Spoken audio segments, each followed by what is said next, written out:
Welcome to Theoria TV audiobooks. We will jump into this title in just a minute.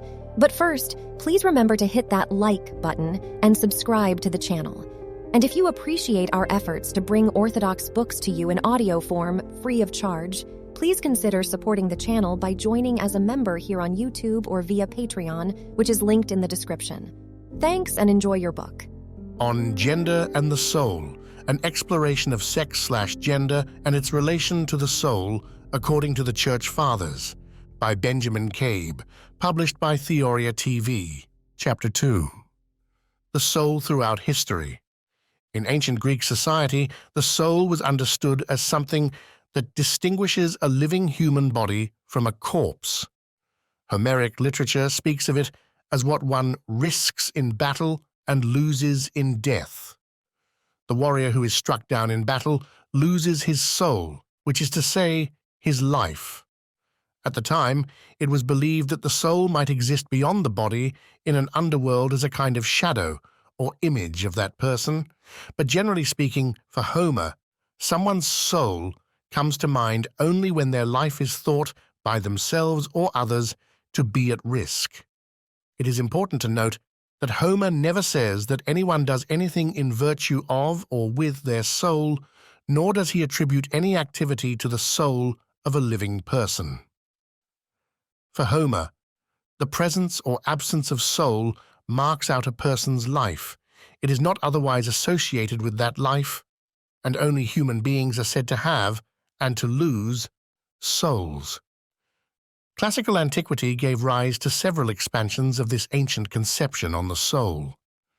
In the 6th and 5th centuries BC, everything alive was said to have a soul, though attributes such as courage and pleasure were applied to human souls alone.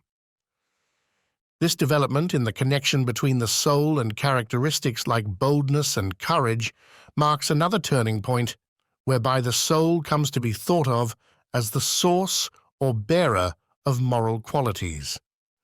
In other words, souls themselves were believed to be capable of virtue or vice. Around the same time, actions such as thinking were also attributed to the soul. Further, developments in language and vernacular made possible one more important distinction missing from Homeric Greek, a distinction between body and soul. Plato on the soul. This distinction between body and soul allowed Plato to develop his philosophical system, which is largely based in the dichotomy between the sensible, material, and intelligible, immaterial realms. Concerning the soul, which he believed to be an intelligible reality, Plato affirmed that it is separated from the body, which is a sensible reality, at death. But this separation is not to be mourned, for it is the soul's freedom from the prison of the body. Unlike those before him, Plato believed the soul is immortal. This led him to posit that souls necessarily pre-exist the body. They are only embodied because of a kind of pre-cosmic fall in which they have become prey to their own untrained appetites. But because the soul is immortal and the body dies, and because the human race continues to produce embodied souls, these souls exist in a cycle of biological birth, death, and rebirth. For this reason, Plato believed the same number of souls is always in existence. If one takes Plato literally when he speaks of this cycle of rebirth, one might be able to say that if a soul is imprisoned in a man's body in this life, it could be possible for it to be imprisoned in the body of a female or an animal in the next life. Because of Plato's belief that the human being is a soul temporarily trapped in a material body which is evil, we can surmise that he would not believe human beings, as sexless souls, have a fixed gender. Furthermore, while Plato's distant progeny, Plotinus, does take his analogies to mean literal metempsychosis, scholars today are divided on this question. Elaborating on the qualities of the soul, Plato notes that it is invisible, intelligible, and uniform, meaning it does not admit the division into and dispersion of parts. In addition, the soul does not change as the body changes, But even though the soul is without parts, as it is an intelligible reality, he argues that the structure of soul is threefold: rational, appetitive, and spirited. For Plato, the rational aspect is to rule in the soul, and the soul is supposed to rule over the body. All philosophy is directed toward this end, to free the soul from the body, a task that is accomplished when the soul withdraws from the senses. In a dialogue with Glaucon in Book 5 of the Republic, Plato argues that men and women are both capable of being rulers of the state, something which would later gain him a number of feminist followers.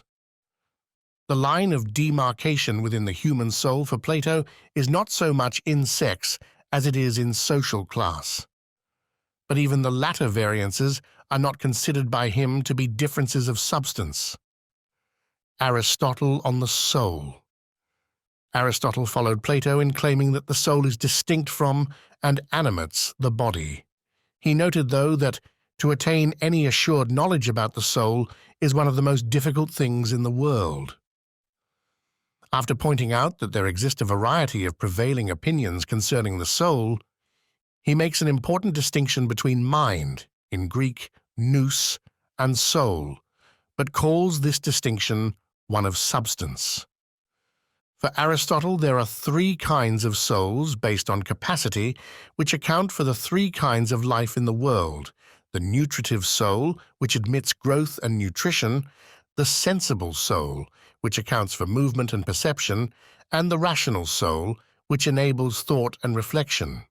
The first belongs to plants, animals, and human beings; the second only to animals and human beings; the last only to human beings.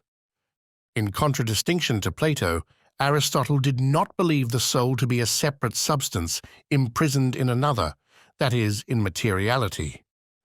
Rather, he asserted that the soul constitutes the form of the body. It is the blueprint of potentiality by which the matter of the body is organized and grows into the actuality of a specific human being.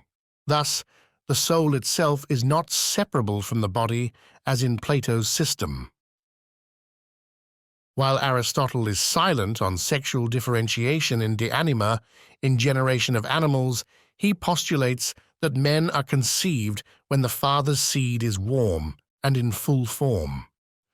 But as it cools, it becomes less effective, loses form, and subsequently produces what he infamously calls the mutilated male, the female. In this case, it appears the differentiation is one of complete versus incomplete form, the soul, which informs and individuates each male and female.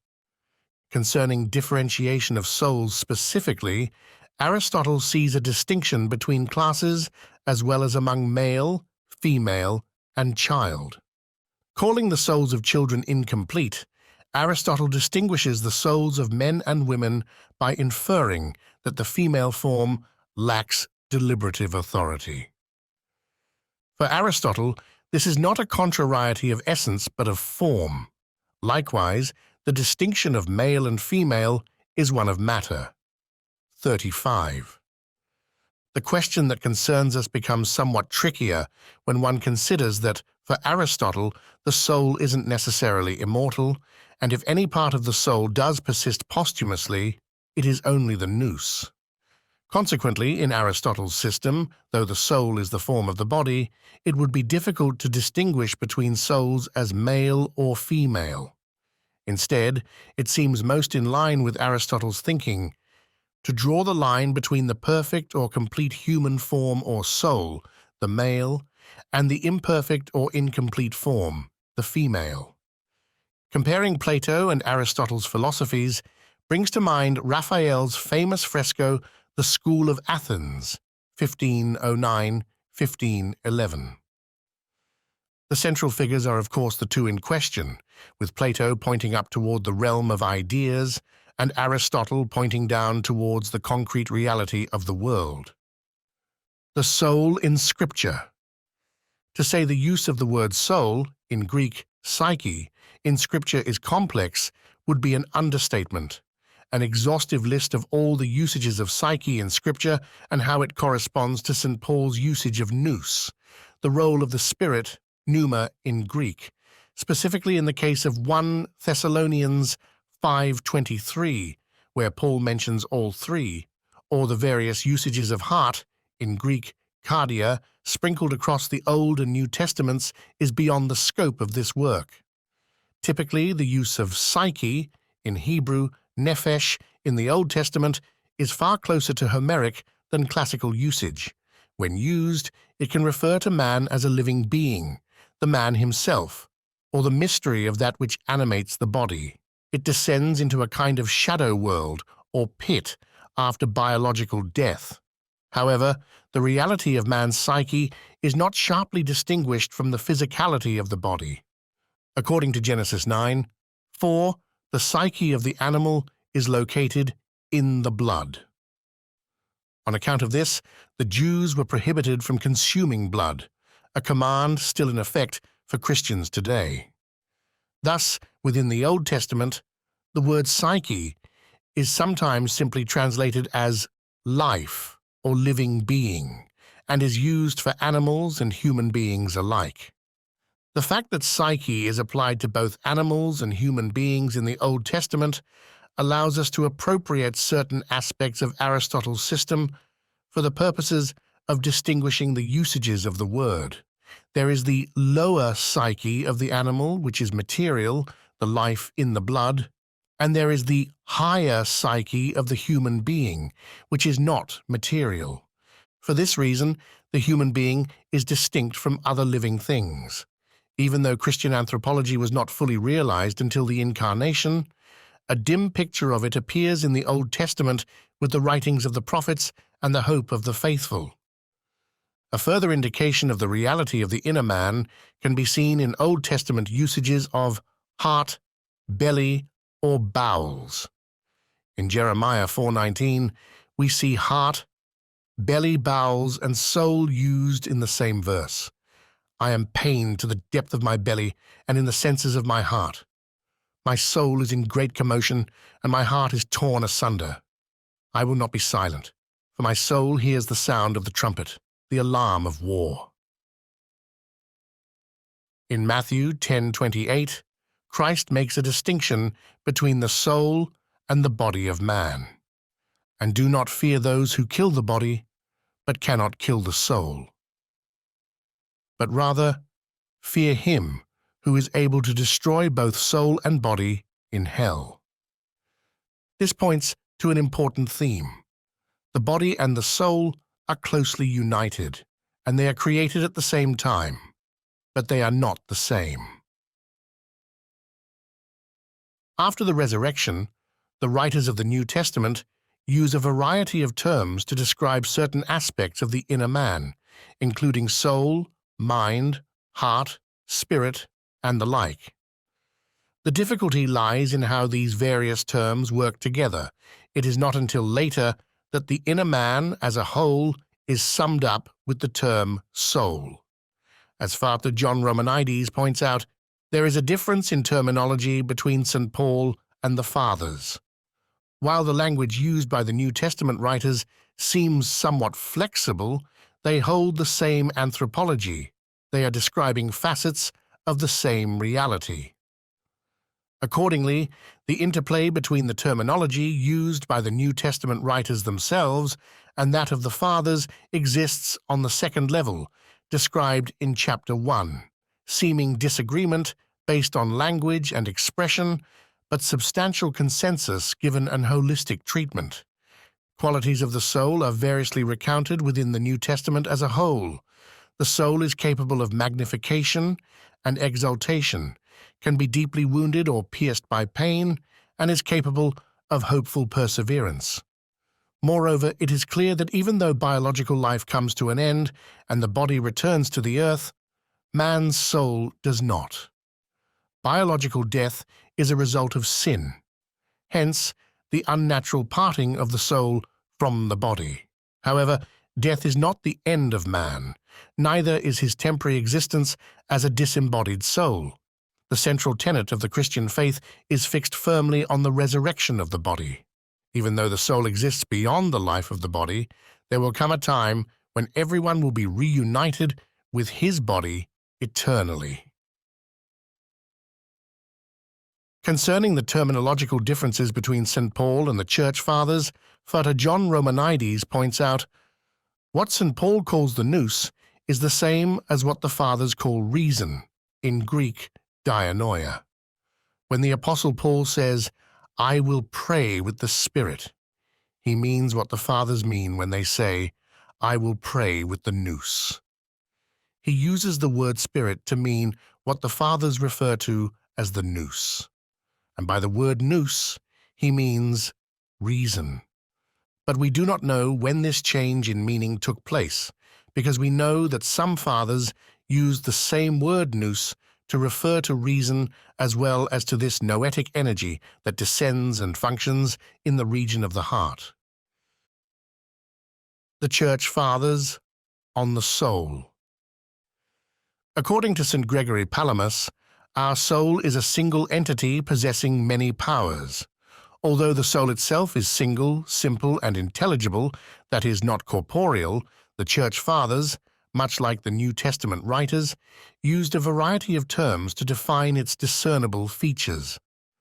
In one sense, they echo Aristotle in their distinction between a higher, noetic part of the soul and a lower, passible part. The former is not subject to the senses or passion, but the latter is. Much like Plato, they describe our goal as Christians to subjugate the lower aspects of the soul to the higher. They subdivide the lower soul into that which man can control, such as anger and desire, and that which he cannot, such as life itself and the faculty which admits growth and bodily formation. The latter is called the unreasonable part of the passible soul. It is the lowest part of this trifold division, which should not be confused with the tripartite division that we will speak about shortly, and seems to be the way in which plants might be admitted to have a soul in Aristotle's system. While the Fathers do not disagree that plants have life or soul in this vegetative or nutritive sense, some have refuted Aristotle's attribution of the term soul to plants. Palamas goes on to note that the soul is located everywhere in the body because it sustains and animates it, although it is not encompassed or contained by it. St. Gregory of Sinai comments that, although the soul is one and the members of the body are many, the soul sustains them all, giving life and movement to those that can be animated. In this sense, the soul can be said to energize and utilize members of the flesh, using the powers of the brain in order to move towards that which each human being wills. Even though the soul loves the body, with which it shares a special bond, it is not itself the body. The Fathers accepted Plato's tripartite division of the soul by naming its three principal powers, the appetitive, insensive, and intelligent. This appropriation occurred fairly early in the life of the Church.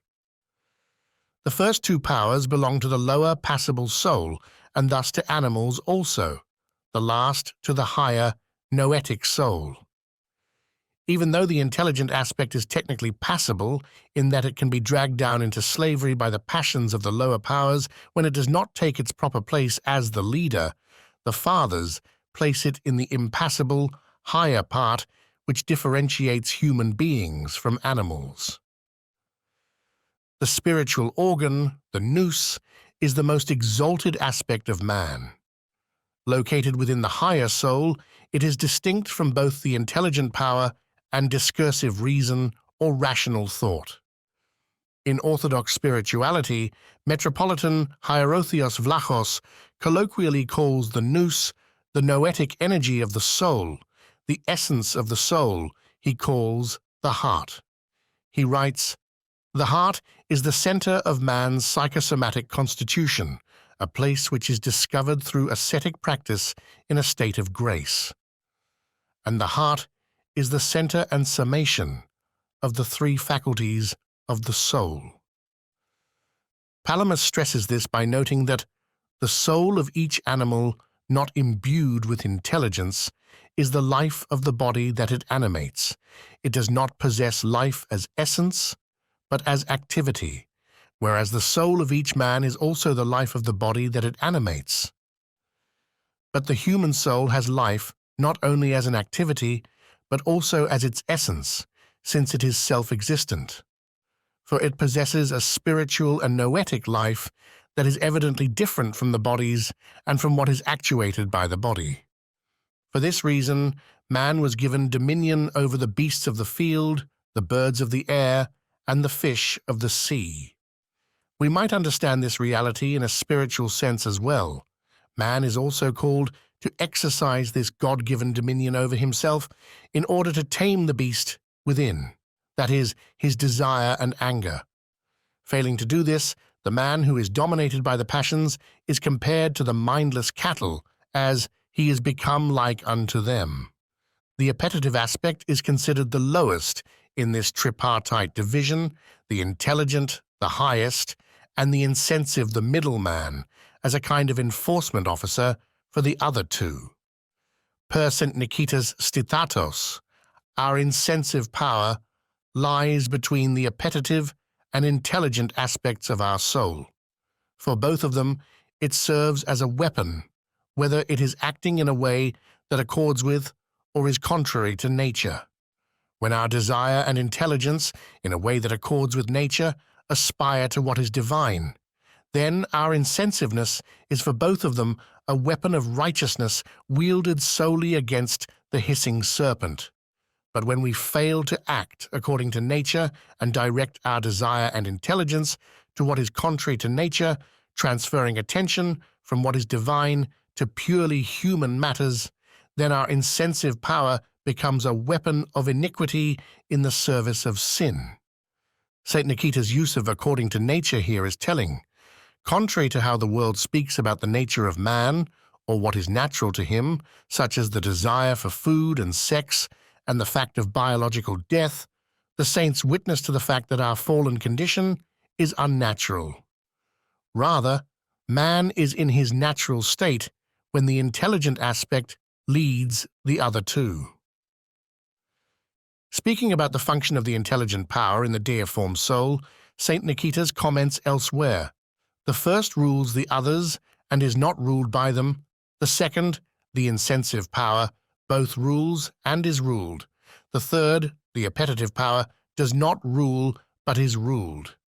Each of these powers was implanted by God in man for the purpose of helping him attain salvation, theosis. We begin this process when we use the three aspects of the soul fittingly and in accordance with nature as created by God, comments St. Hesychios the priest. We should use our insensitive power against our outer self and against Satan. Our desire should be directed towards God and towards holiness. Our intelligence should control our insensitive power and our desire with wisdom and skill, regulating them, admonishing them, correcting them, and ruling them as a king rules over his subjects. Such is the natural state of man, the state of Adam in paradise, who was in a state of illumination. But we are called to surpass even this natural state and live above nature, which is theosis. The soul of fallen, impassioned man has become disfigured. The natural order is turned on its head, with the lowest power enslaving the higher.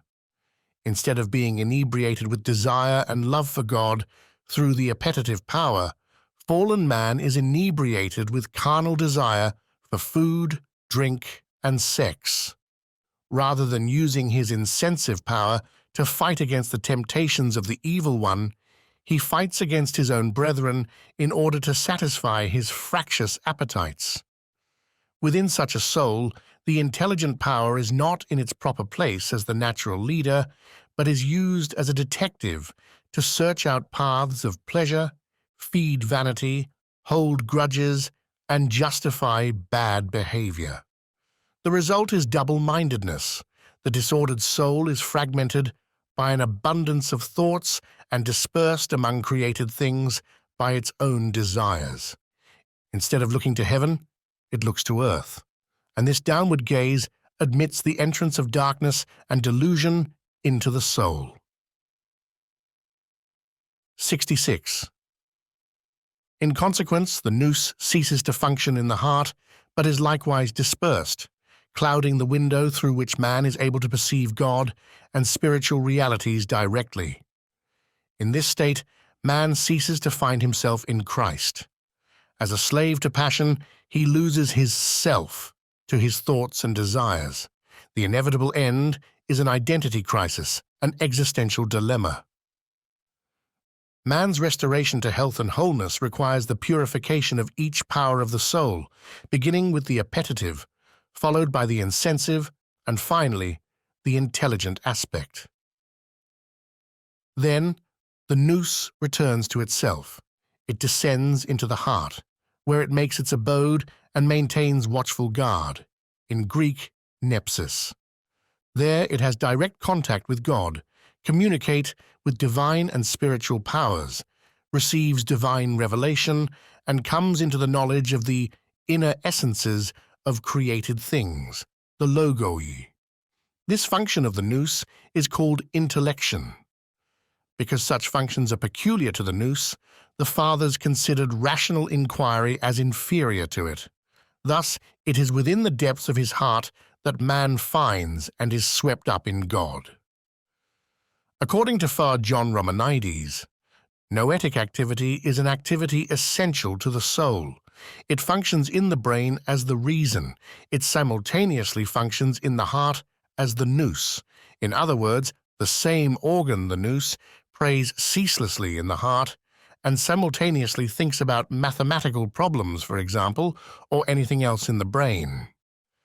The nous animates or activates thinking in the brain, though it is not itself reason. Summing up the consensus of the Fathers up to the 8th century AD, St. John of Damascus, AD 676-749, writes that the first creation, the angels, was of an intelligent essence by reason of their mental and incorporeal nature. Adding the caveat that it is the deity alone in reality that is immaterial and incorporeal, he clarifies that the angels are considered incorporeal in comparison with the denseness of matter. After the angels, God created the materiality of heaven and earth and all the animals, to which belong a sensible essence. Seeing the goodness of these creations, it was also fit that there should be a mixture of both kinds of being as a token of still greater wisdom and of the opulence of the divine expenditure as regards natures, to be a sort of connecting link between the visible and the invisible natures. So, he creates with his own hands man of a visible nature and an invisible. It was also fit that there should be a mixture of both kinds of being as a token of still greater wisdom and of the opulence of the divine expenditure as regards natures, to be a sort of connecting link between the visible and the invisible natures. So he creates with his own hands man of a visible nature and an invisible.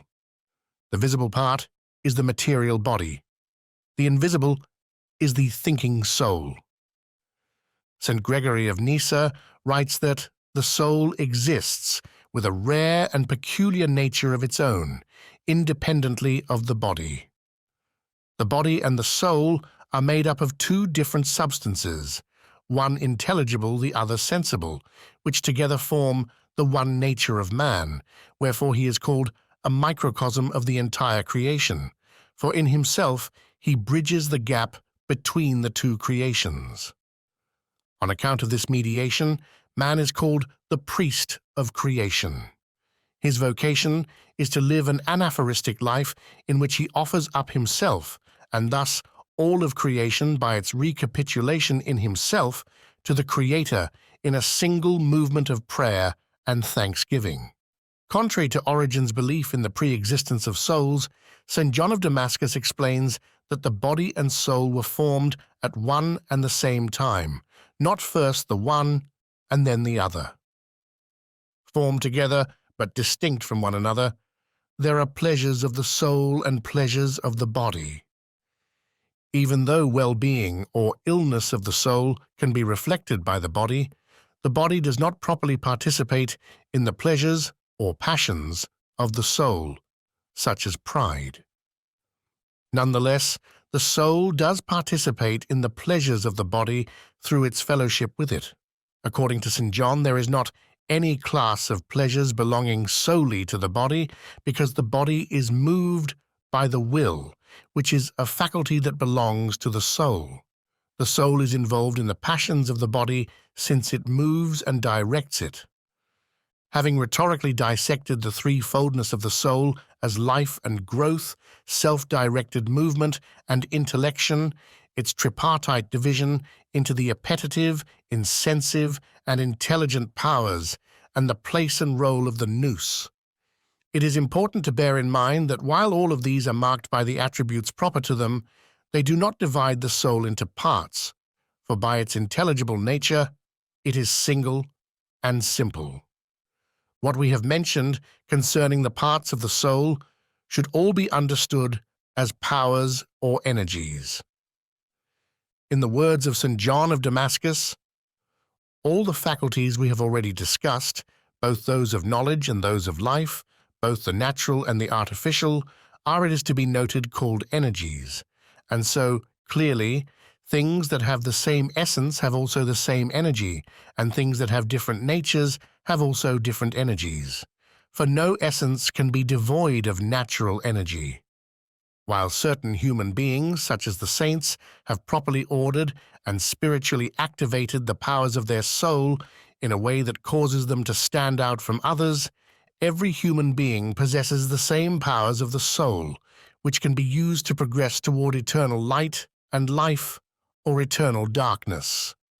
That is, all human souls are made up of the same powers or energies, and each human being is capable of activating these for the purpose of theosis. By his choices, man either chooses incorruption or corruption. The saints are saints because they chose to cooperate with the grace of God. Thank you for listening to this Theoria TV production of On Gender and the Soul. You can purchase a physical copy of the book, which includes detailed citations and key quotes in the original Greek and Latin, by searching On Gender and the Soul on Amazon.com.